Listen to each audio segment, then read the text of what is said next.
So ayan, for today's video ay magbubukas tayo ng parcel. Dalawa siya, oras share ng mini fan at saka yung kanyang headphone or ano ba to, headphone ata or headset. Bakit burado na? Imagine 7 days na po bago sila dumating, hindi kagaya ng galing pa ng Maynila kasi to yung kasi 4 to 5 days lang, na-delay ng 2 days dahil siguro sa San Juanico Bridge sa tulay. May dalawa pa akong inaantay na parcel. Ang laman nito ay electric fan na maliit na rechargeable at saka yung headset or headphone for almost sobra 500 kada isa sa kanila, bali 1,000 legit at nakalesa ako ng voucher. Ayan, magbubukas na tayo, ayan, buksan na natin. Ayan, buksan na natin. Inatong ko lang siya sa magkabilang hita ko kasi ako lang yung nag-hold. Ano ba yan, ako lang yung mahawak. Ito yung tsura niya, naka-turn on yung light. Maliwanag ba siya guys? Para siyang araw, medyo makalat.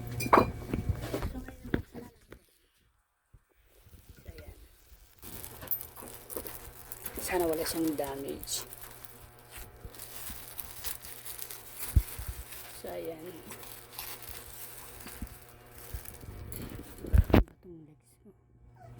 so ayan, may nakalagay na Fragile Wet Care. Ibig sabihin sensitibo ang bagay na to kaya hindi dapat pag-usapan. Naks, hindi pala sensitibo yung bagay na to kaya dapat ingatan, hindi ibagsak. Yun ang ibig sabihin ng Fragile Wet Care. Pag may nakakita kayong ganito kahit sa maliit lang na bagay, usually nilalagyan pag malaki, kagaya ng ref or TV na flat screen na 32 inch hanggang 75 inch. Yung box nilalagyan ng Fragile Wet Care, di ba ang ingay ko?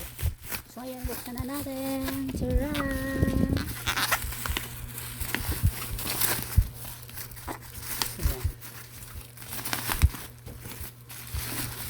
Unboxing.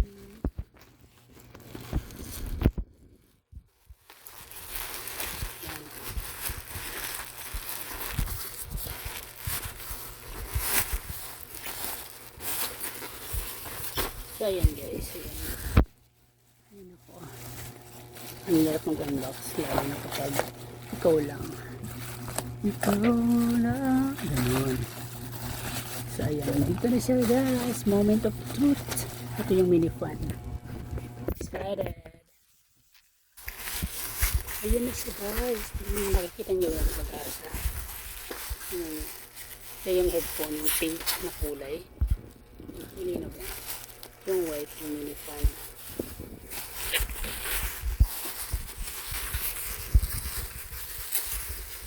Bilisan natin. Ayan! Ay, baliktad pala sila. Yung white, sabi ko mini fan. Ano pala? Headphone. Yung white, tapos yung pink mini fan. So ngayon, buksan na natin. Ano ba? Let's just open around. So ayan. Ayan. Yeah. Oh, may sticker pa oh. Parang totoo. Char. Tapos yan. Ayan. Charan. So ayan.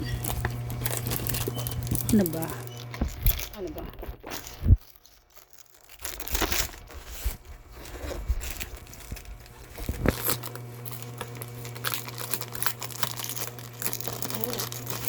Ayan.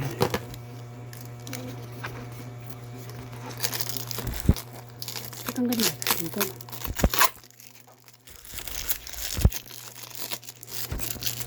So ayan. Cut muna. So ayan, nabuksan na natin yung kanyang scotch tape. Yan, ganito siya kadilim, pero medyo maliwanag ng konti pa rin, hindi naman as in, nakikita pa naman kasi kaya siya kadilim, patay kasi yung ilaw. Ganito siya kaganda kahit naka-turn off yung light. Kanina kasi naka-turn on, kahit na yung phone natin or yung cellphone hindi naka-turn on yung light, kahit patay natin kanina may ilaw pa rin. Ito medyo madilim pero kikita pa naman yung itsura niya. Ngayon ito turn on natin yung light ng cellphone na to. Ito yung kanyang flashlight, diba maliwanag. So ito yung headphone, ito yung itsura niya. So ngayon, ang una nating bubuksan ay yung headset pa lang tawag dito, Bluetooth. Yan, headset. So ito lang muna, parang gusto ko yung headphone akala ko yung malaki sa kanila yung box, lamang lang to ng 1 inch, tapos yung lapad lamang lang ng 1 inch. Yan, 1 inch yung tangkad, 1 inch, 1 inch, 1 inch. Yan, bali akala ko ito yung mas malakas sa kanila yung fan, pero sa parang kapal, mas lamang to ng halos kalahati ng 1 inch. Yan. Yan. So ngayon bubuksan natin ito headset. Ano ba?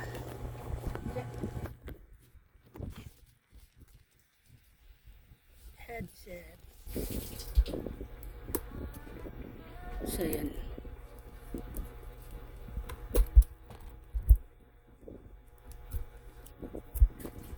O yan.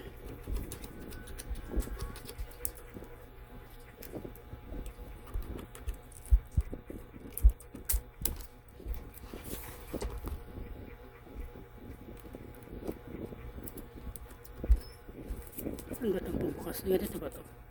Ito lang ata to parang ganito.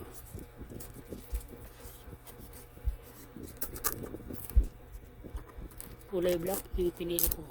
Kulay pala. Kasi dalawang variant. Yung white at saka yung black. So ganito yan. So yan. Makasimos na siya. Ito yung kanyang specs.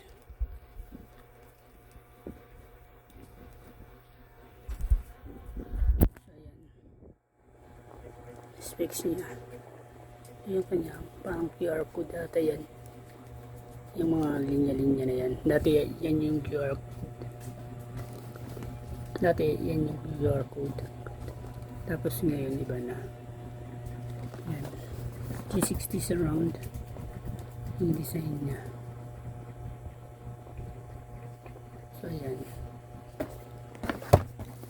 sana tama yung kanya specs niya, kasi base sa specs nito umabot 17 hours bago mag-lobat kapag fully charged na ginamit. Ewan ko, depende lang sa volume. Kung volume siguro umabot lang ng 8 hours, pero kung halos kalahati lang umabot ng 17 hours. Yun, kung 75% sa 100% parang nasa lang yata 11 hours mahigit. Ayan, kulay black. Ay, baliktad pala. Baliktad dapat. Ayan, kanyang kasamang type C. Buksan natin. Ito naman, kung gusto mo siyang gawin, ito type C to USB. Akala ko type C to type C. Yan. Yung USB, anong tawag dito? Sa anong tawag dito? USB lang yung alam ko Ito type C. Ito naman yung kung gusto mo siyang gawin hindi Bluetooth, may extra siya para sa phone. Ewan ko kung anong tawag dito, parang female yata, male to male. So ayan yung kulay niya. Yan, i-on natin. I-off muna natin. Nasaan ba to? I-off muna natin yung light. Ito nga pala yung positive, negative, yung volume nya. Yan.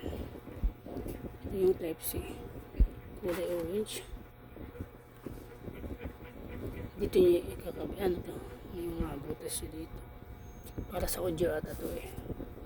Kung magsasalita kayo, yung pinaka speaker nya. Ito pala yung light nya. Mayroon siyang indicator light. Yung LED. Yung aso namin bumahing. Ito nga pala yung kanyang speaker na maliit. Huwag sasalita ka kung may tumatawag. Dito, sasalpak nyo siya kung gusto nyo gawin hindi Bluetooth ito. Sasalpak nyo lang ito sa cellphone nyo. Ito dito. Yan. Parang may atang tao dito sa kable. Ito pala yung turn on. Yan. Yun siya. Dito lalabas yung ilaw. Patayin muna natin ito. Yung light ng cellphone natin.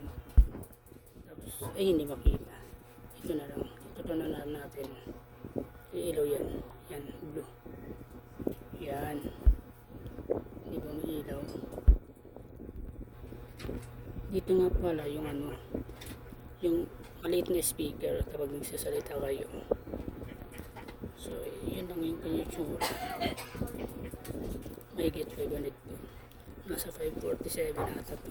Or 57. Tapos ito, yung manifan na to. Ito lang yung kasama niya. Wala na iba. Ito. Dahil nabuksan na natin. Natin bubuksan naman. Itong naman. Itong minifan. Saka ito nga pala yung itsura ng headset. Simple lang yung design niya. Yan. Pwede siyang ganito.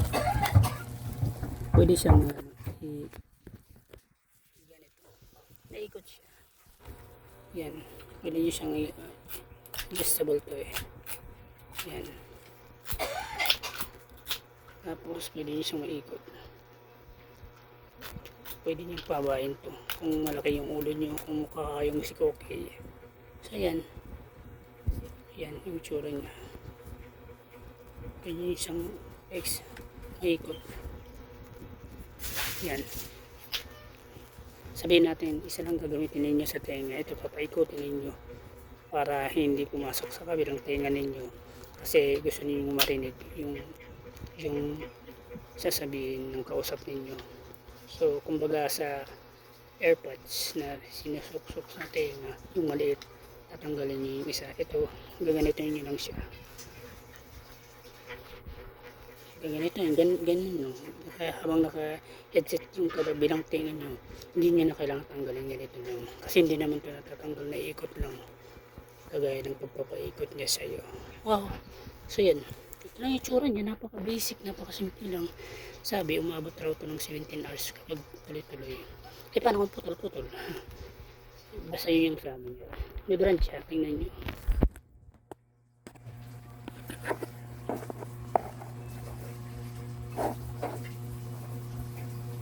Hindi ka nang makalimutan. 5,000 milliampere pa ng battery dito. Akala ko ba 200?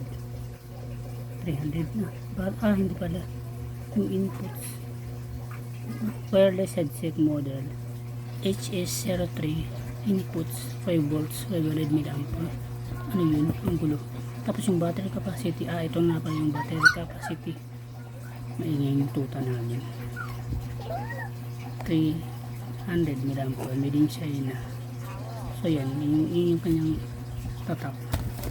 Ngayon naman, ang ating gagawin naman, magbubukas tayo ng ito naman ito minifan. Subukan na natin pailawin lang. Ito nga pala yung manual, bago ko makalimutan. Pero usually hindi naman natin ginagamit masyado, binabasa yung guide. Lalo na kung Chinese, ito pwede naman. Yan lang.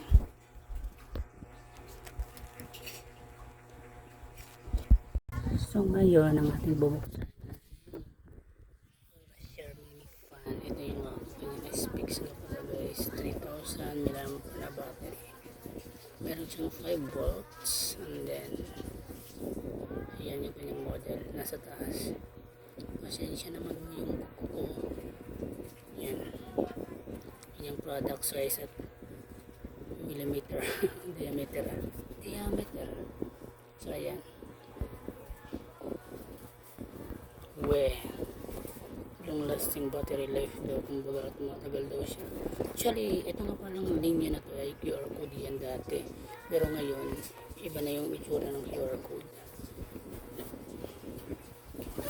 So yan, wala lang, may share ko lang. Yung brand nito ay Orashare. So yan, long lasting battery life So ngayon buksan na natin. Charan! Ayan, maliit na siya. Nasa 4 inch ng polo. Ito nga pala yung kanyang kasama, Type-C. Siya nga pala yung nag-unbox ako ng subwoofer na kulay blue ata yun. Blue, hindi pala black. Hindi na ako mapasabing itim. Nung nag-unbox, hindi ko siya napakita yung Type-C na freebies. Di ba yung pinatugtog ko yung subwoofer na ng Orashare, yung latest. Yan. Ito nga pala yung itsura ng Orashare na minifan na binili ko. Kasabay ng headset. Yan.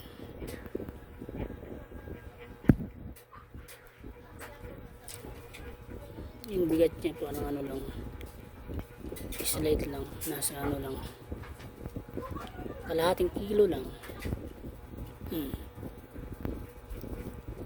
Nakakabigay sa kanya ng bigat is yung kanyang battery. Okay naman, 5 inch 5 inch pala, 1, 2, 3, 4, 5, 1 inch, 2 inch, 3 inch, 4 inch, 5 inch. Yung expect ko, medyo malaki pa siya ng 1 inch. Okay na rin to, mini fan. Ngayon, testing natin yung hangin niya. Huwag natin sabihin Bluetooth din. Ito nga pala yung kanyang Type-C na pag-charge. Ito yung kanyang freebies, Type-C. Tapos ito yung kanyang manual na dineded na lang natin dahil sa maliit yung kanyang mga letra. Sobrang liit. Para lang magkasya sa box. Ba't hindi na lang nila dinoblan yung size ng letra, no?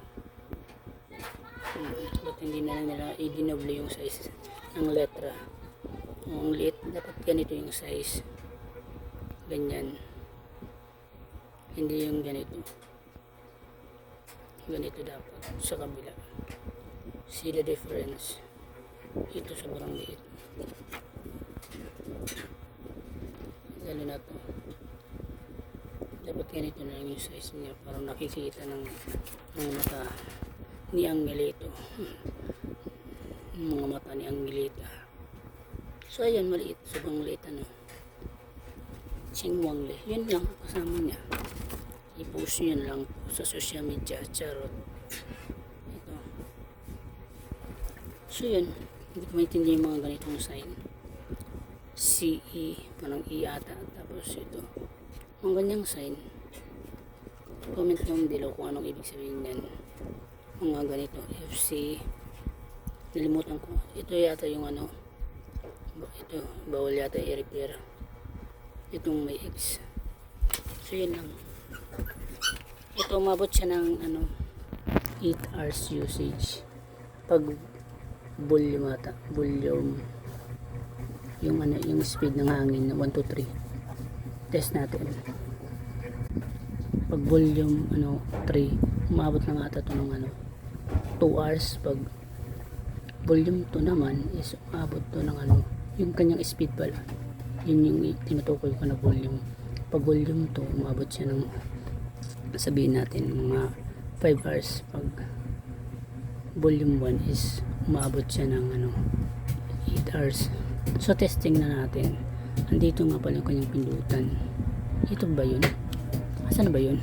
Ay, mali. Ito pala. Nalito ako. Circle, oh. Akala ko design niya dito yung pagtanggal, pagkabit, tapos nandito yung kanyang pindutan,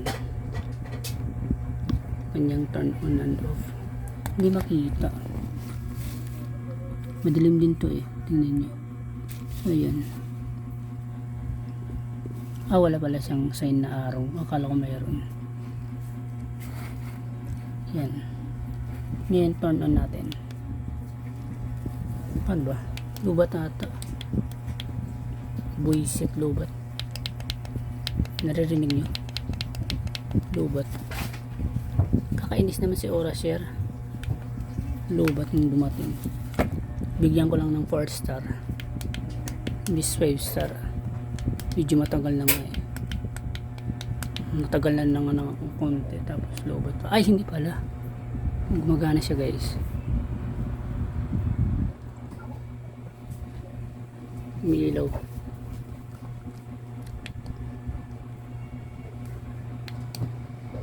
Ayan. Level 1. Saan ba yun? Level 1. Pinipress ata ito ng 1 second. Ulit. Level 1. Yan. 1 second pala yung pagdiin niya. Para ma-turn on. Nakikita niyo ba? Yung bate. Level 2. Palakas ng palakas. Yan. Level 3. Yan. Turn off. Ay, ano ba yan? Ang gulo. Ulit. Yung pag-press sa kanya is level 1. Tamtaman lang. Ayan, nakikita nyo ba yung ilaw? Level 2. Level 2 na ba yan? Level 3. Yan. Tapos ito yung kanyang storm. Lahat green na. Green, I mean, lahat kulay violet or blue. Yan. So, yun lang. Pakita ko na gumagana siya. Tingnan nyo. Hindi yan umiikot. Press natin 1 second. Yan. Level 1. Level 2. Level 3. Yung kanyang storm yung isagad. Parang level 4 ata. Yan. Yan. Pag ino-off nyo siya, parang 1 second lang. Mabilisan lang yung tap. Pero pag ito turn on nyo siya, ano siya, nasa 1 second and 2 second. Yan. 1 second to 2 seconds pag turn on. Ipipress nyo siya. Long press. Pag turn off, kailangan marami siyang beses. Level 1, level 2, level 3 hanggang level 4 hanggang turn off. Hindi ko alam. Ito, ulit natin. Turn on. Press 2 seconds halos. Yan. Ito turn off natin. Press natin ng matagal. Hindi pa rin. Mabilis ang tap.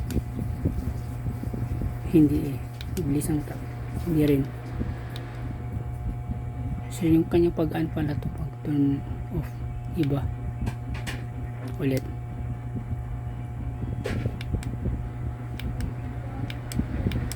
Maraming beses pala siya parang 3 times to 4 times bago siya may off.